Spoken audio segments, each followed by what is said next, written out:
Emo yokwena na obokoreri obuya gochiase eamate niko bono botendriwe University ya Kisii bakorogwa nere Frederick Wanyama batoro murobiri obokwena na maigerio gochiasa barundi ya chipigipigi korwase chi stage ao me municipality ya Kisii eliko basemia AMACHIKO echipara nabo igochinchera echokwena na first aid chinga kichembe basokano erio gotanga ogosiria kwa magima.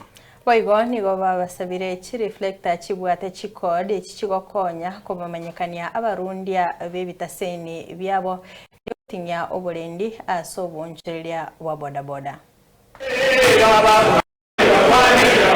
As Kisii University, we have three main roles. Our role is teaching is one. Two, we do research. And three, which brings us here, is community outreach. I've picked out border riders. Border riders are important for us for transport. They transport our students, staff, to come to the university for work. And so we rely on boda. As you know, in Kisii town, we don't have commuter service vehicles. We have bodabodas, and there are thousands of them in town. Trying to share out with them issues on safety, issues on service to the community, and issues of sustaining their business. And so we have to talk to them, to educate ourselves about those three areas. We want to be safe on the roads. And so one of the ways of doing this is for them also to understand that on the roads there are rules and regulations that we follow. And so we have brought in some experts to talk to them about road regulations, signage and so on.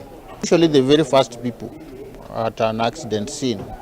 So it's good for us to share with them, educate them what to do when an accident has happened, before we move to the next steps. And so we have people who will be talking to them on first aid issues.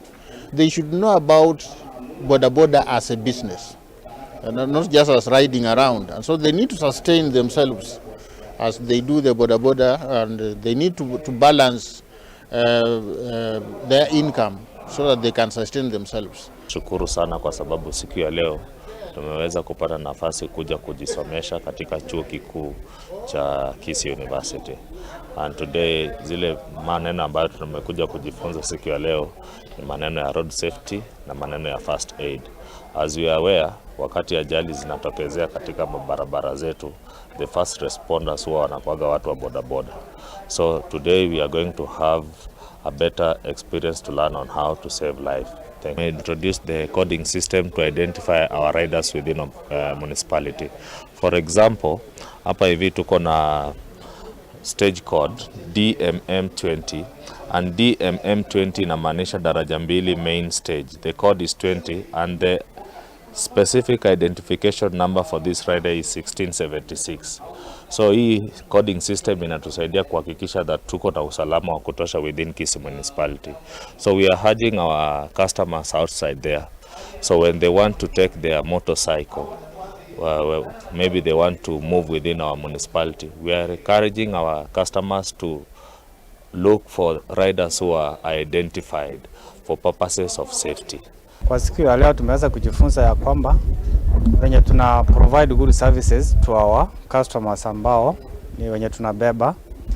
Wengine wenye tuna save, ile venye tunafanya kazi, ile saving mode, yani venye tuna save alafu ndio tunachiendeleza baadaye.